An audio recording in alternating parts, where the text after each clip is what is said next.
அன்பு வணக்கம் ஃப்ரெண்ட்ஸ். இந்த வீடியோவில் நம்ம என்ன பார்க்குறோன்னா, ஒரு மருத்துவ குணம் நிறைந்த ஒரு பழத்தை தான் பார்க்க போகிறோம். அந்த பழத்தை இந்த வீட்டில் நான் போகிற வீட்டில் போன வாரம் பார்த்துருந்தேன். அவங்க அடுத்த வாரம் வா உனக்கு தர்றேன்னு சொல்லியிருந்தாங்க. அந்த பழத்தை தான் நம்ம இப்போது அந்த வீட்டில் கேட்க போகிறோம். கேட்போம், என்ன சொல்கிறாங்கன்னு பார்ப்போம். சரியா? மிகவும் முக்கியமான அந்த மருத்துவ குணம் நிறைஞ்ச அந்த பழம். கண்டிப்பாக வீடியோவில் எண்டில் நான் அந்த பழத்தை உங்களுக்கு நான் காட்டுவேன். வீடியோவை முழுசாக பாருங்கள். சரிங்களா? புதுசாக பார்க்குறவங்க லைக் பண்ணுங்கள், கமெண்ட் பண்ணுங்கள். நம்ம சேனலை சப்ஸ்கிரைப் பண்ண மறந்துடாதீங்க. அடுத்தடுத்த இயற்கையான வீடியோவோடு நான் உங்கள்கிட்ட வர்றேன். சரிங்களா? இப்போ எனக்கான அந்த பழத்தை அவங்க தரேன்ட்டாங்க. இப்போ அந்த இடத்துக்கு தான் நம்ம போகிறோம். என்னங்கிறத நம்ம இந்த வீடியோவில் முழுசாக பார்த்துடலாம். அந்த வாய்ஸை நான் ஒரிஜினலாகவே உங்களுக்கு நான் ஷூட் பண்ணி தரேன். சரிங்களா?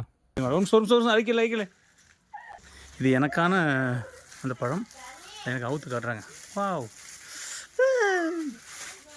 இது இப்போ தருவோம், அடுத்த ஆட்சி தரலாம்.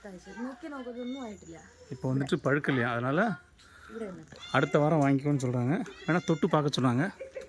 தொட்டு பார்க்குறேன். ஏற்கனவே இந்த வீடியோ நம்ம சேனலில் முன்னாடி போட்டிருக்கோம், ஒரு வருஷத்துக்கு முன்னாடி போட்டிருக்கோம். அந்த வீடியோ போய் பாருங்கள். அதில் உள்ள மருத்துவ குணங்கள் நிறையா சொல்லியிருக்கோம்.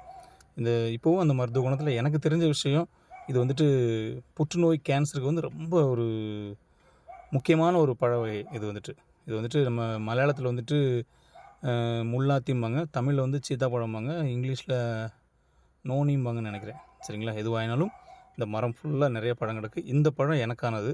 அவங்க இன்றைக்கி இன்னும் விளைஞ்சிருச்சு, பழுக்கணும், அடுத்த வாரம் எடுத்துக்கணும்னு சொல்லிட்டாங்க. மகிழ்ச்சி. இந்த மாதிரி வீடியோவுக்கு நம்ம சேனலை லைக் பண்ணுங்கள், கமெண்ட் பண்ணுங்கள், உங்கள் நட்புகளுக்கு ஷேர் பண்ணுங்கள்.